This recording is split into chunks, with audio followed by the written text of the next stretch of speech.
Right now, as you read this, more than 150 supertankers are sitting anchored in open water outside the Strait of Hormuz, going nowhere.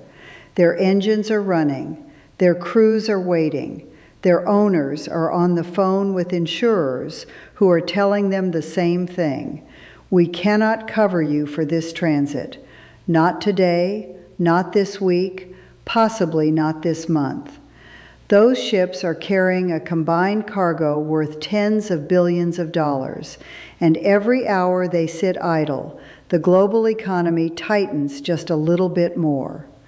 On February 28, 2026, the United States and Israel launched coordinated airstrikes on Iran under an operation called Epic Fury. They targeted military facilities, nuclear sites, and leadership infrastructure. Within 72 hours, Iran's Islamic Revolutionary Guard Corps had transmitted warnings via VHF radio to every vessel in the Persian Gulf. The message was simple and without diplomatic softening. No ship would be permitted to pass. Within days, tanker traffic through the Strait of Hormuz dropped by 70%. Within weeks, it dropped to nearly zero. By March 4, the strait was functionally closed, and on March 27, the IRGC made it official. Any vessel going to or from the ports of the United States, Israel, or their allies would be considered a legitimate target.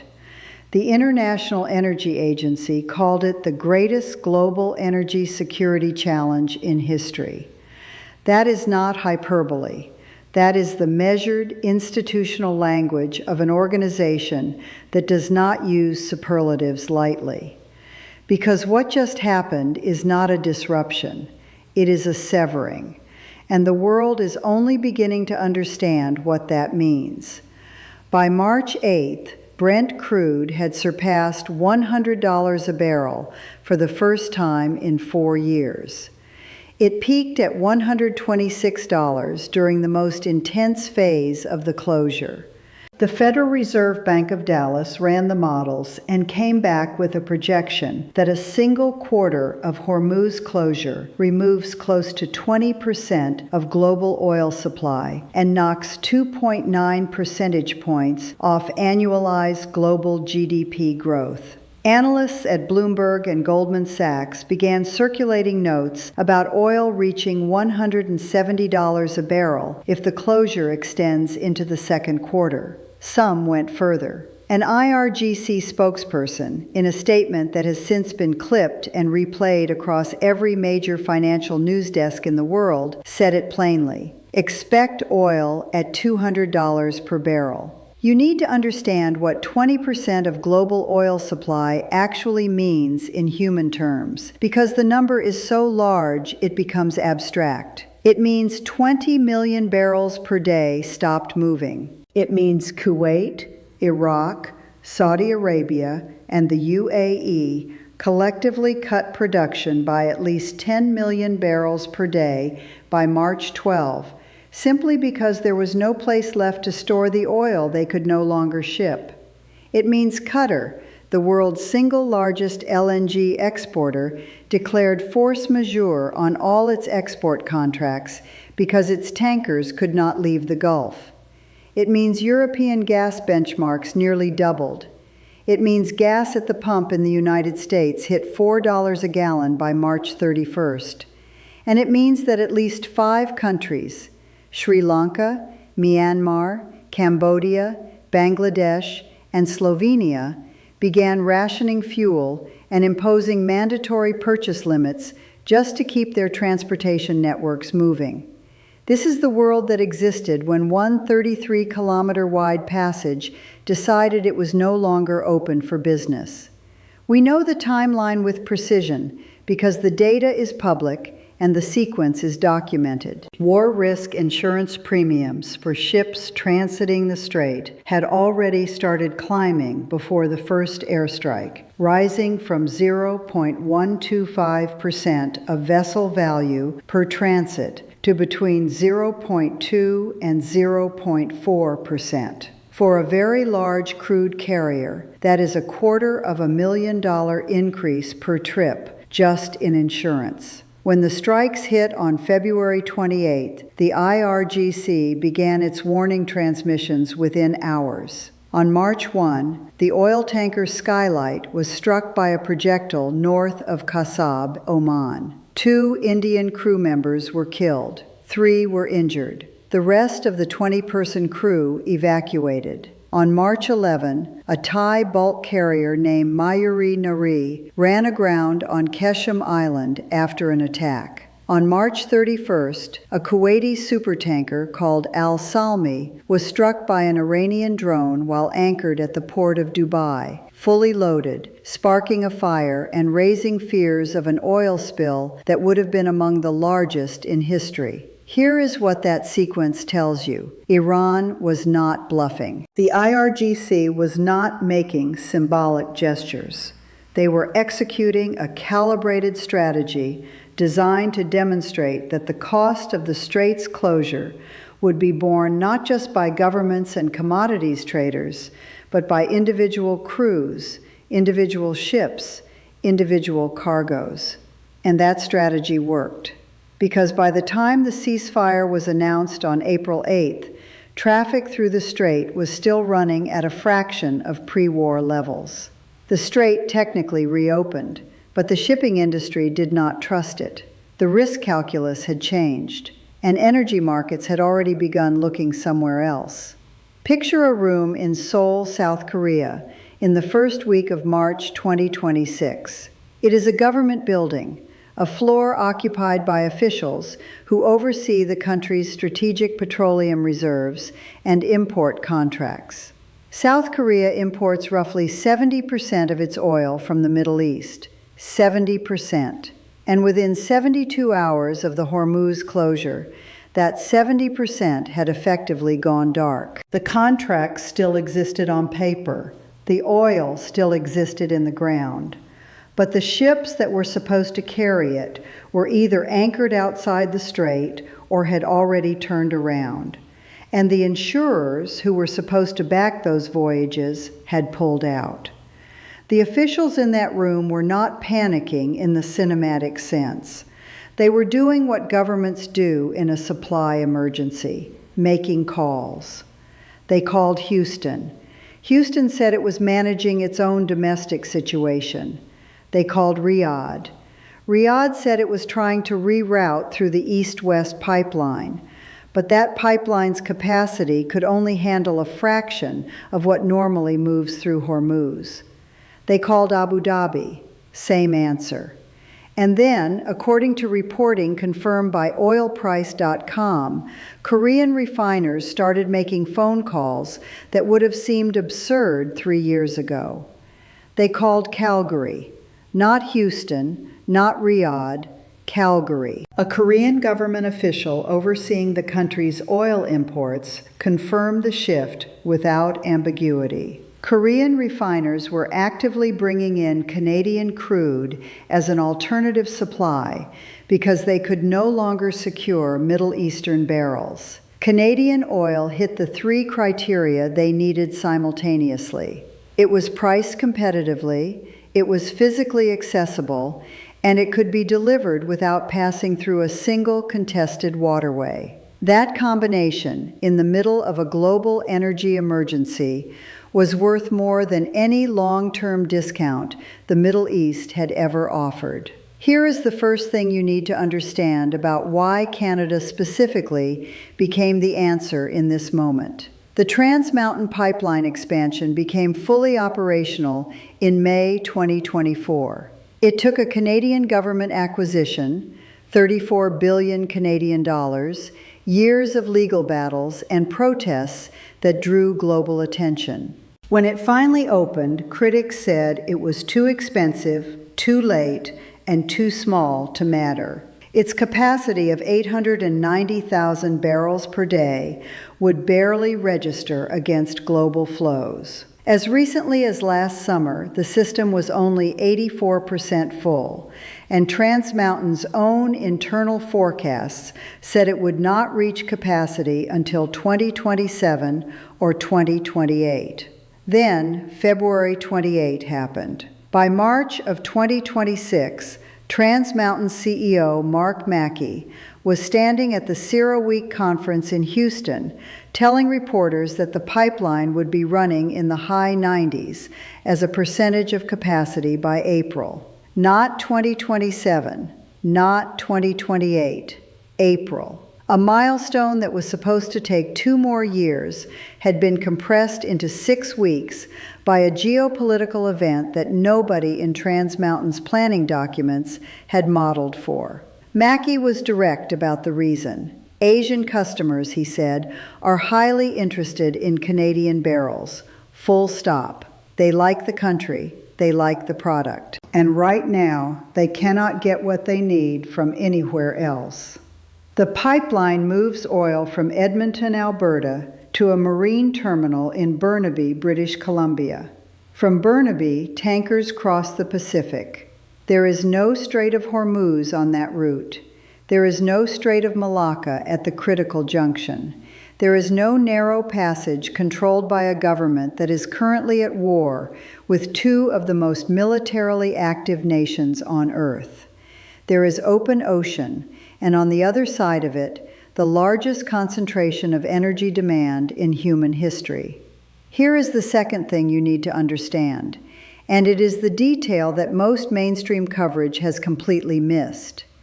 Canadian Western Select crude, the heavy oil that comes out of Alberta's oil sands, has historically traded at a discount of between $10 and $20 per barrel below the West Texas Intermediate benchmark. That discount existed for a structural reason.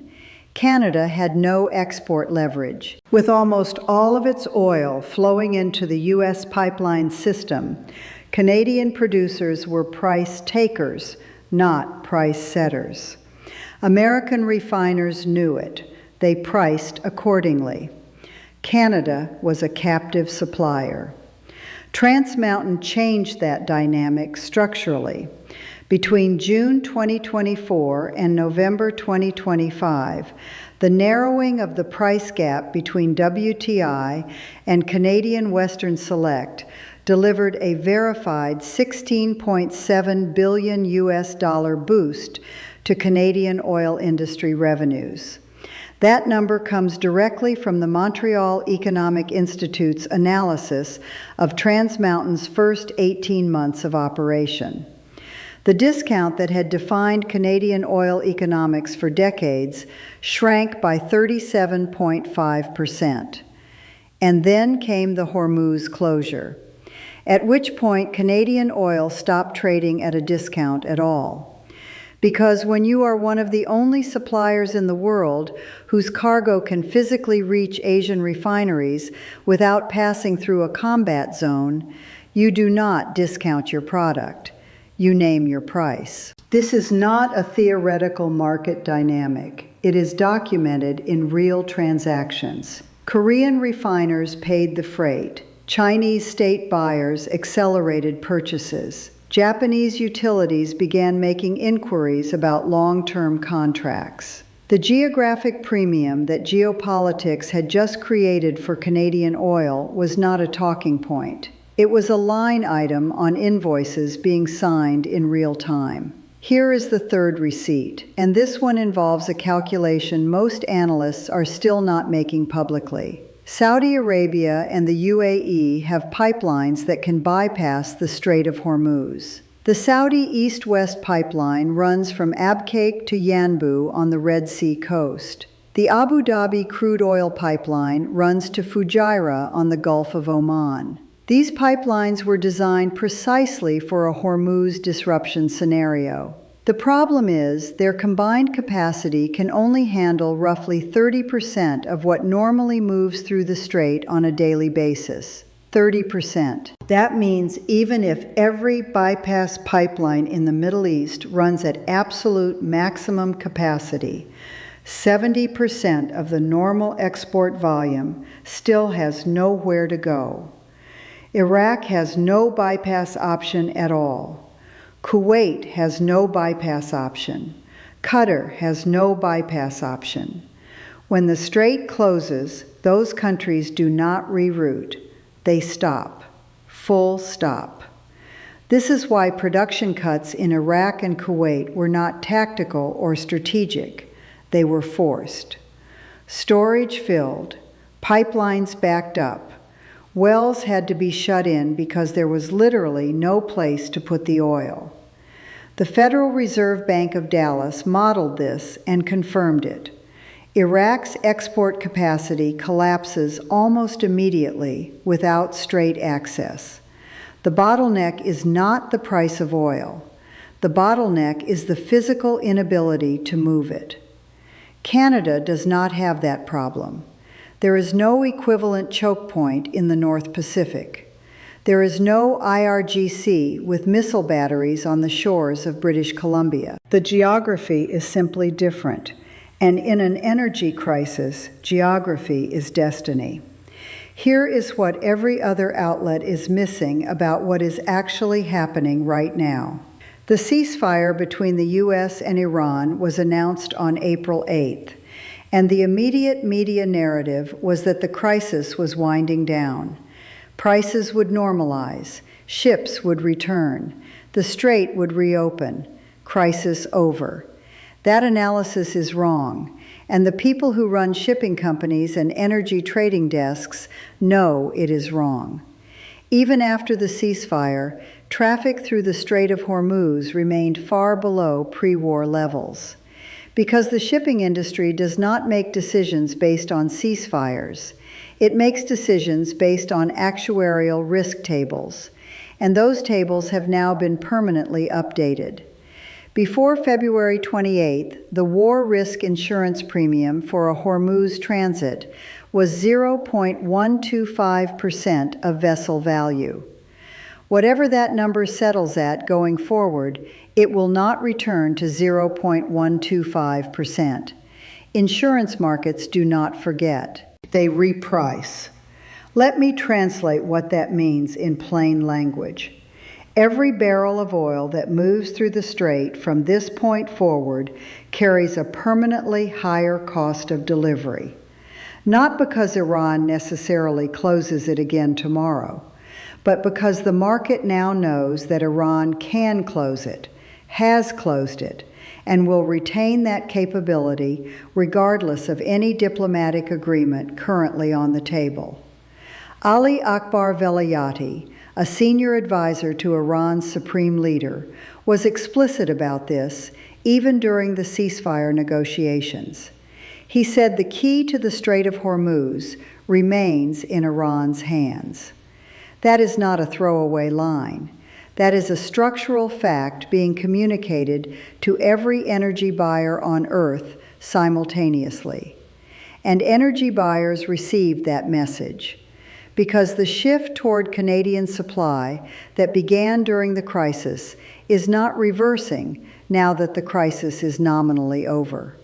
Trans Mountain is still running near capacity. Korean refiners are still in conversations with Canadian producers.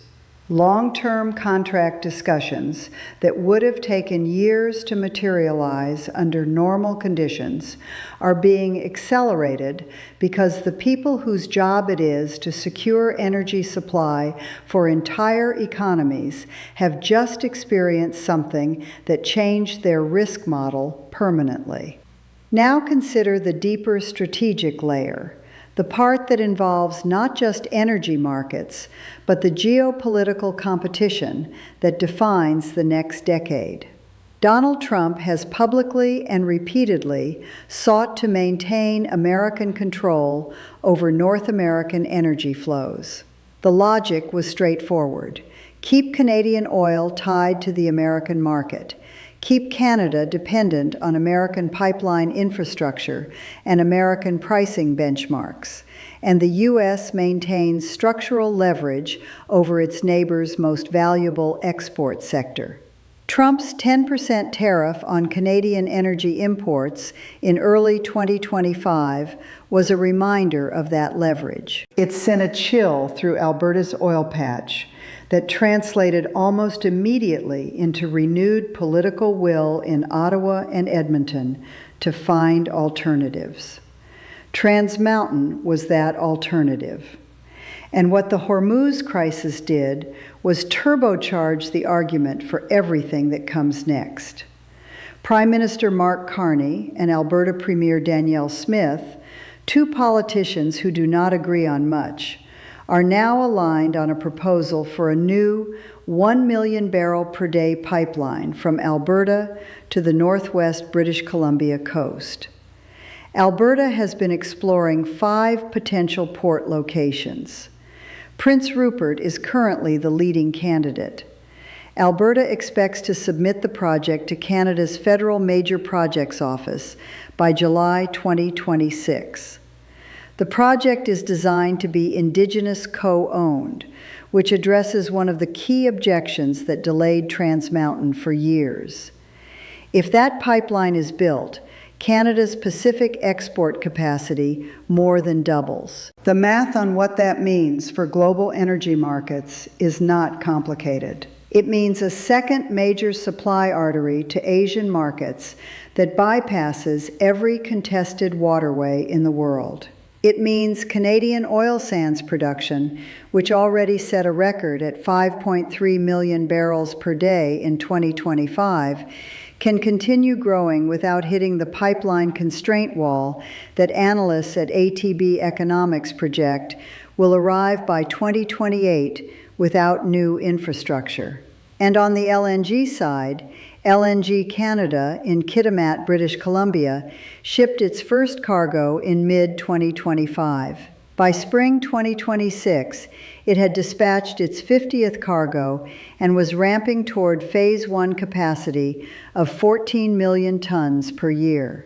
PetroChina is a joint venture participant in that project. That is not a coincidence. China made a long-term bet on Canadian LNG years before the Hormuz crisis validated the strategy. If proposed Phase 2 expansions and additional facilities along the Pacific coast move forward, Canadian LNG export capacity could exceed 40 million tons per year by the early 2030s. That is enough volume to materially influence global LNG pricing and provide structural competition to Qatari supply that cannot currently leave the Gulf without Iranian permission. Notice what no one is openly discussing about this shift. The United States is itself the world's largest LNG exporter. American LNG competes directly for the same Asian buyers that Canadian LNG is now pursuing.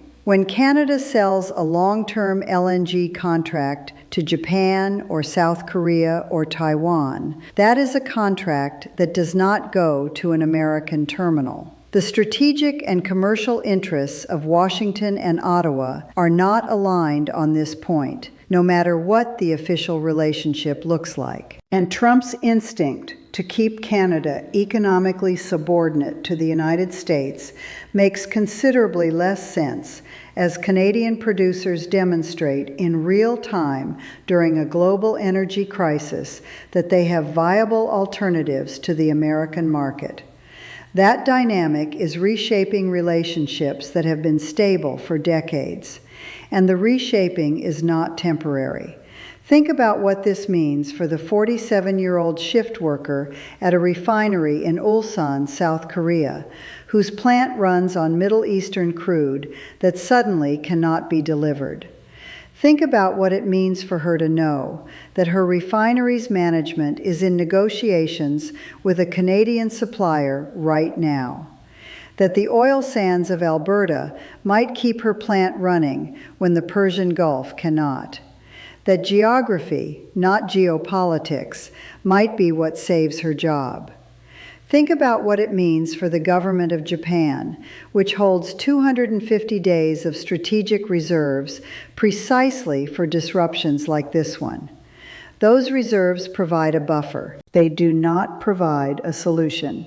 When the buffer runs down, Japan needs a new, long-term supply relationship that is not dependent on a waterway that just demonstrated it can be closed by a regional power in under 72 hours. Japan gets roughly 70% of its oil from the Middle East. LNG Canada's Kitimat facility is on the Pacific coast. The cargo route from Kitimat to Japanese ports is direct, open ocean with no choke points. That is not a talking point for a Canadian trade minister. That is an operational reality that Japanese energy planners are now building into procurement models. What this story is really about is not the price of oil. It is about whether the architecture of global energy trade, built on assumptions about which routes were safe and which suppliers were reliable, survives contact with the reality of 2026.